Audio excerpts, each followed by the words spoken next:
wonderful day to you all. Welcome to the Complete Sports Updates, the show where the latest and trending stories in the world of sports are brought to you. My name is Habib Kuranga. Joining me on today's episode is the amazing, the wonderful, the fantastic and fabulous James Agboribi. Together we shall be taking through the rounds as far as sporting stories in today's episode is concerned. Welcome to the show, James. How are you doing today, man? Thank you very much, Habib, and I appreciate the compliments. Absolutely. It always feels good to be back on the Complete Sports Updates. And, I love giving you the kudos as well as, Adeboye Amosu. You guys actually really, really want it. So definitely I need to go all the way, in making my guests, as comfortable as possible. So, as usual, there are some topics making the rounds. But first off, let's start with the Super Eagles of Nigeria, who are set to face the Pharaohs of Egypt in a pre-AFCON friendly match right there. And Nigerian goalkeeper Stanley Nwabali is a doubt for the tournament in Morocco. And there have been some talks about who are the players that should make the cut for Eric Chel's side as they seek to make the tournament in Morocco their fourth title as far as the Africa Cup of Nations is concerned. So, James, welcome to the show. Thank you once more. And, the Super Eagles of Nigeria, it has been confirmed by the Nigerian Football Federation that they will play a friendly match against Egypt on the 16th of December. So what say you about the friendly contest between the two African giants before the tournament in Morocco? Well, for me, I think it's a good test for the Super Eagles. We are playing, they will play against the most successful team when it comes to the AFCON, 7 times and champions, a North African team. And you know that we have a North African team in our group, that's Tunisia. So for me, it's a good one. I remember the first 2 friendly games that we arranged for the Super Eagles before they had to cancel them, because of the playoff. So it's a good one. But the problem there now is we don't know if we're going to have a full complement of the players, because it's just too close.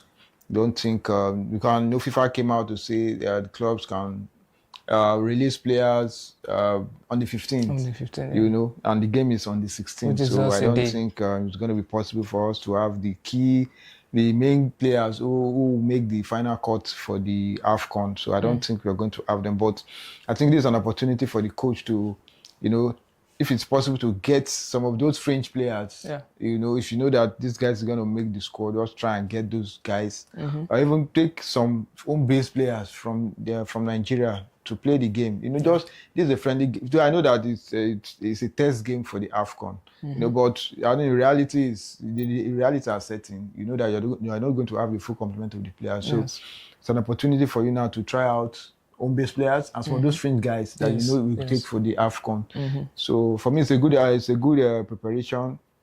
But like I said, it's not. I'm not going to see the main guys play the game, but it's an opportunity to try out other guys. And we should come to the realization that we are rebuilding. We are at the point where let's just believe that our football is, especially the men's game and football. We are going through a lot. The men's game is in a rough patch. So let's just use this. Like I said, if you agree with me in our previous edition, let's use this AFCON like we are starting all over again. We are, things are not working well. We can't just keep, cracking over the, how do they normally say it? So for me, let's just use this AFCON as, let's unveil new guys. Let's try out new players. And if we win the AFCON, fine. But, everybody's mind is at the World Cup. Unfortunately, we couldn't get it. So, let's just use the AFCON to start all over again. Absolutely, and the match, the exhibition match against Egypt is going to be an opportunity for those, the French players to, actually, try to, stick a claim as regards to the final court, which is going to be released by the head coach of the national side. So let's talk about a player who has been an undisputed number 1 for the Super Eagles right from the 2023 Africa Cup of Nations in Ivory Coast, Stanley Nwabali. And it has been reported that he sustained a knee and hand injury while playing for his club side, Chippa United, and the coach has actually come out to say that he, could be that he was going to miss the tournament in Morocco. So, what say you about that? What do you think would be the implication, on the players, going into the tournament, knowing fully well that if there's a probability that the goalkeeper will not be making the final list. So what do you think would be the implication on the players?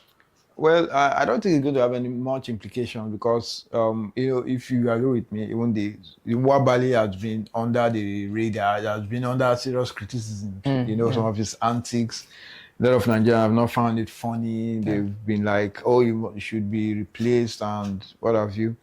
It's unfortunate with the injury and the way it is going. I doubt if it's going to be fully fit for the tournament. Yeah. But the good thing is we have a Hebrew, somebody that can fill in the person of Maduka Okoye. Okoye has been to the AFCON before. It was at the 2021 edition in Cameroon. So and we all remember what happened after the game against Tunisia. He came under serious backlash. He had to take a breather from the national team. Yes. But the last appearance he had for the Super Eagles was against Russia, and he did well. Yeah. So I think he would just easily slot in.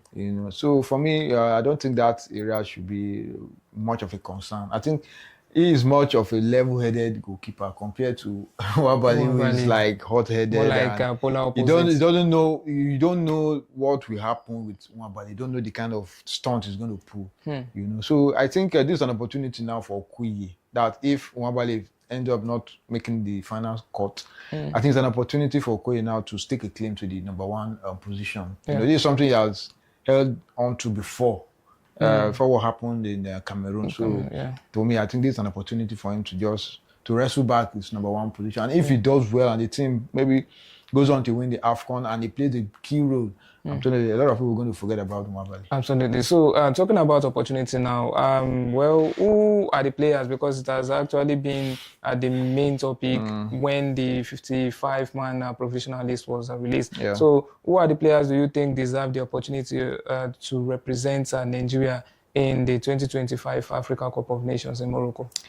Well, it's a big list, professional list, 54, because Trustekong has pulled out. So we have some names that, new guys, some from the local league, some fringe players, So in the goalkeeping aspect, we've seen there are known guys. Maduka Okoye is there, Amas Obasogie, Adeleye, Uzo is back, Ebenezer Akot. So for me, if you ask me for the goalkeeping aspect, I think I would just go for Amas, I'll go for Okoye, and I'll go for Adeleye.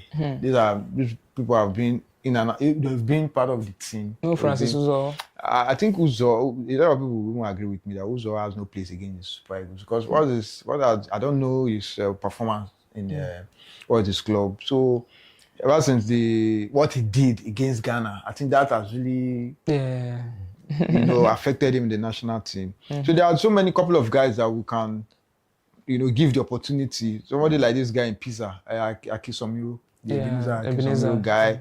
And I still love to see somebody like Siri Desas back in the national team. Even after seeing, the kind of performance he put up in the World Cup qualifiers. The thing is, the guy has not been lucky. He has never been lucky when it comes to the national team. Okay. So you see the effort he tries to put in, but I think sometimes you have to look at the coaching again because if he is doing well for his club, so why is it that when it comes to the national team, it's as if they don't play to his strength? He's a very clinical and he's that kind of striker that he knows how to position himself. Okay. So such players you just have to try and play to their strength. But unfortunately, the kind of Super Eagles players we have, it's like they don't even play to anybody's strength. Why is it that any striker that comes in the first 2-3 games they perform well, then subsequent games they struggle. Okay. So sometimes I think it has to do with the makeup of the team again. So and you don't really see it as a reason that if the team can't play to the strength of a player, do you still think that player should be invited? Well, sometimes you just have to put out options there. I mean, you can't keep on relying on Osimhen. We all saw what happened Once Osimhen is not there, it becomes a problem. So sometimes you have to try out. Osimhen is an out and out. We all know that. And the problem I always have when it comes to a striker like Osimhen is, you know that he's the tired man. Whatever happens to him, the thing crumbles. But when you have somebody that comes in with different approach, you know, he's not that all action kind of. He's a striker that is very calculative. So if you have such, he's not going to be. You cannot predict such strikers. That's the difference between Ceredezas and Osimhen will run your defense ragged. He will do all kind of fight, and it's so easy for such approach for a player like that to get injured because you are putting all your effort, you are fighting, you are doing everything.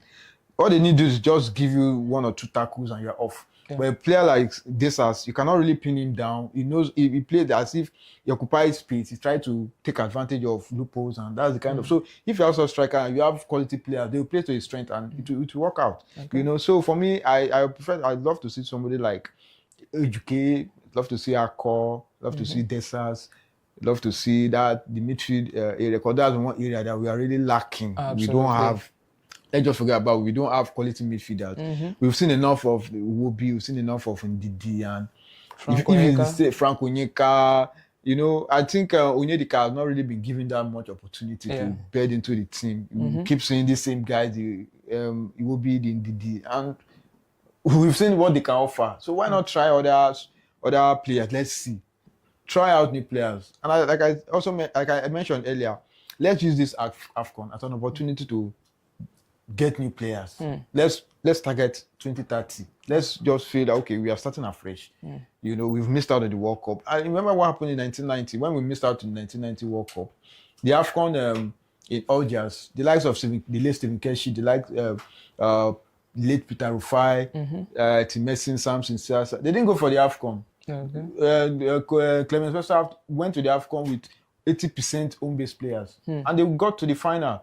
And they almost won it. That's why the likes of Uche Okechukwu, the likes of Benny Roa, the likes of Amokachi, you know, these are the tournament that they came through. Even in 2002 World Cup, Vincent Yama against England. So sometimes you just have to just sit down and decide that okay, we are not doing well. Okay, let's use this. Let's just go into this tournament, not with the mindset of fine, if we win it.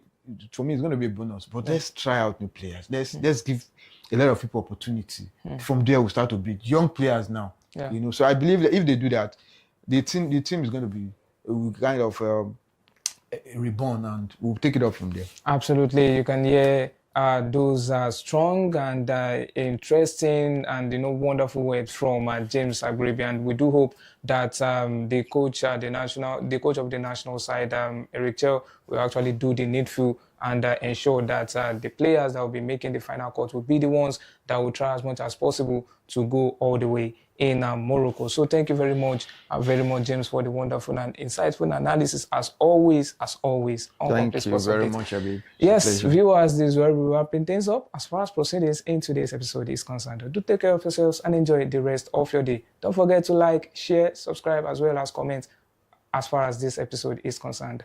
Bye for now.